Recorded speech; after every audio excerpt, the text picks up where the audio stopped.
Hello, I'm Ollie, and this is Criminolly, where I talk about crime, pulp, horror, that kind of thing.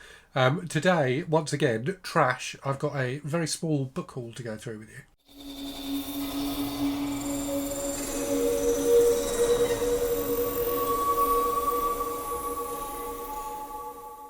So I do seem to have managed to slow down in my book buying a bit, albeit that's partly because at least two of the books I've ordered from eBay just haven't just haven't shown up, and I've had to get refunds, and have failed to find other copies of the same book for a reasonable price. So that's a bit of a shame, but I will keep looking. So yeah, I've got a few books to go through with you today. I think there's 8 of them. Some authors I've talked about before on the channel, and some that I haven't. So yeah, let's go through them and see what we've got. First up, this was a present from my sister. In celebration of Garb August. Now, it's Yargo by Jacqueline Susann, which is Jacqueline Susann's long lost first novel, which is about a relationship between an Earthwoman and a spaceman. Unfortunately, what my sister didn't realise when she ordered this is that it's in French, so this is the French edition. But isn't it beautiful? It's just really lovely. It's got nice kind of red edging to the pages as well. A nice picture of Jacqueline Susann on the back there. Now, fortunately, I do have a copy of this in English as well. So I don't need to read it in French. I can have this just as a display copy, because the cover of my English copy... where's my English copy? Yeah, the cover of my English copy is far less interesting than the French copy, which is absolutely lovely. So I will read it in English, and maybe I can use it to teach myself French. I know a bit of French. Maybe I can teach myself YAGO French by reading both the French and English versions of the book. Right, next up.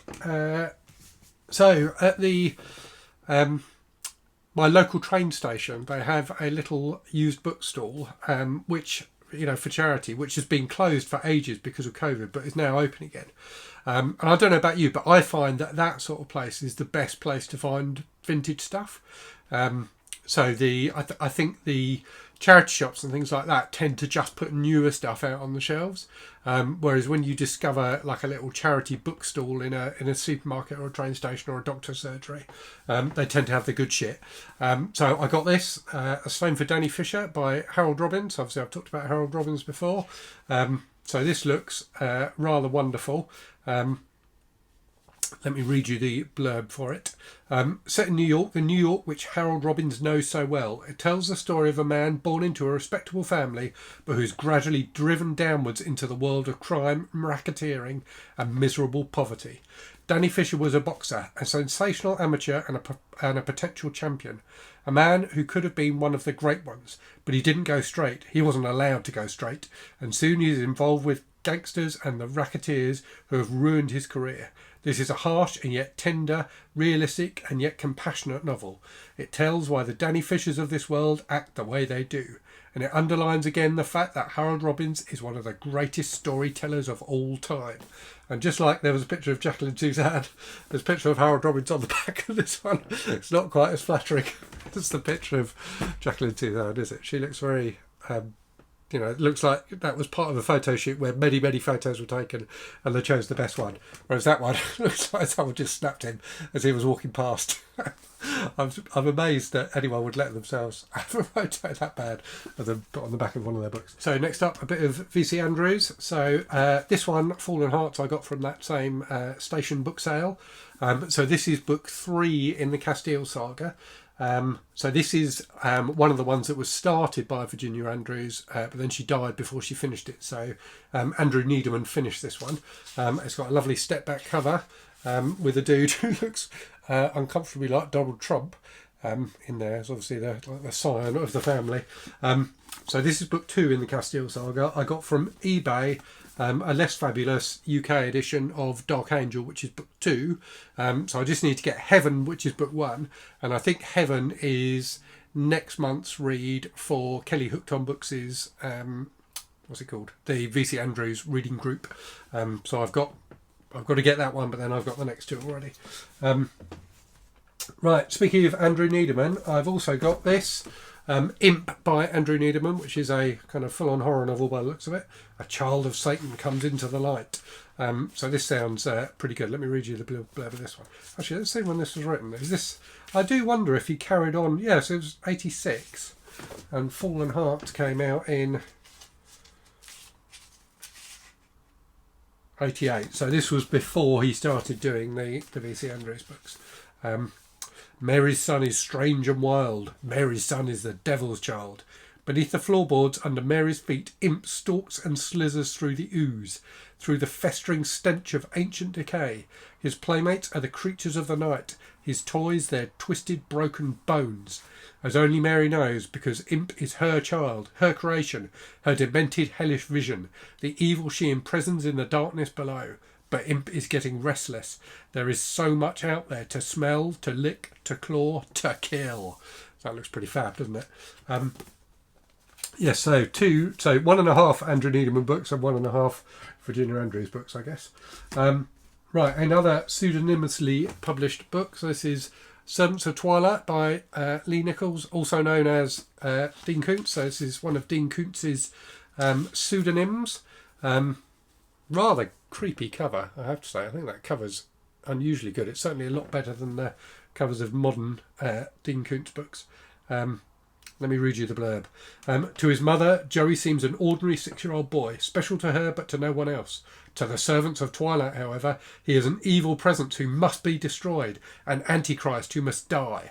The terrifying ordeal for Joey and his mother began in the supermarket car park, where the old woman accosted them and pursued them with her terrible threats. Christine's world was turned upside down into a nightmare of terror, as opposed to a nightmare of, I don't know, rainbows and starlight. Only her love for her child and the support of the one man who believed in her gave her the chance to survive the Servants of Twilight. So that looks good, although the print's quite small. I might struggle with that tiny print. Right, more trash next. So this I ordered from eBay. So this is a book by a guy called Herbert Castle. And I think Herbert Castle is like a low rent... I've forgotten his name. What's his name? Harold Robbins. I think Herbert Castle's like a low-rent Harold Robbins who wrote books in the kind of 70s and 80s in a similar kind of vein. So I've got another one on order that I forget the name of, which is about a couple who go on a sort of cross-country sex and violence spree, which sounds pretty good. But this one sounded good as well. Dirty Movies, which is a great cover. Let me read you. I won't read you the... Shall I read you the whole blurb? I'll read you the whole blurb because it's pretty fab. A shockingly erotic film with a difference. Koontz Island to be the first explicit porno movie ever made by a major Hollywood studio. Millions of dollars stand to be made and everybody wants a piece of the action. Fred Gower is the producer, a man of insatiable... can't speak. I'm so excited by how trashy this blurb is, I can't speak. Fred Gower is the producer, a man of insatiable and depraved sexual appetite. He uses his power to ruthless advantage. Cecily Warren is the leading lady. Desperate to protect her son from the corruption that surrounds her, but determined to take a big chance whatever the costs. Otis Daimler is the scriptwriter. On the outside, a genial fat man. On the inside, a murderous beast. Fanny Batcher. Oh my God. Fanny Batcher is the actress who craves stardom so badly there is no deceit or degradation to which she will not stoop in order to achieve it. Dirty Movies is the film world as you have never ever seen it before. A seething hotbed of vice and lust, violence and exploitation. If you're looking for a sentimental love story, look elsewhere. But if you can handle a brutal, brilliant thriller in the savage hell that is Hollywood, Palace of Dreams, read on. Fanny Batcher is the best name I've ever come across. Wow, that's quite amazing. So this was published in the 70s, I think. When did it come out? Oh no, 1980 it was published. Oh no, 79 it was first published. And I wonder, I'm trying to remember when the Brian De Palma film, Body Double, was released around that time. Might have been early 80s, might have been slightly later. And that was a film that at one point was going to have hardcore sex in it, apparently. But they decided not to at the last minute. I don't know why they changed their minds, but it was probably for the best, let's be honest. Okay, so the final book, so this again was from that little charity bookshop at the station, is a Michael Moorcock book I'd never heard of.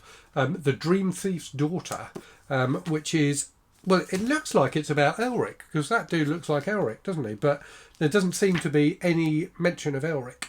There is mention of Count Ulrich von Beck, so maybe he's like a descendant of Elric or something like that. So yeah, if you know, then do let me know. This is a later Michael Moorcock book. This is from 2001. This is a book club edition, but yeah, that looks quite fun, doesn't it? So I will see how I get on with that. Certainly a lot less trash than all the other books I've just talked about. So yes, let me know if you've read any of these. Especially let me know if you've read any Herbert Castle, because he looks pretty special and definitely a shoe-in for Girl August. But yeah, let me know what you thought. Let me know what you thought of that. Let me know if you've got a character name from a book that is better than Fanny Batcher. Yeah, thanks for watching. I hope you're safe and well. I hope you're reading good stuff, and I will speak to you again very soon. Cheerio.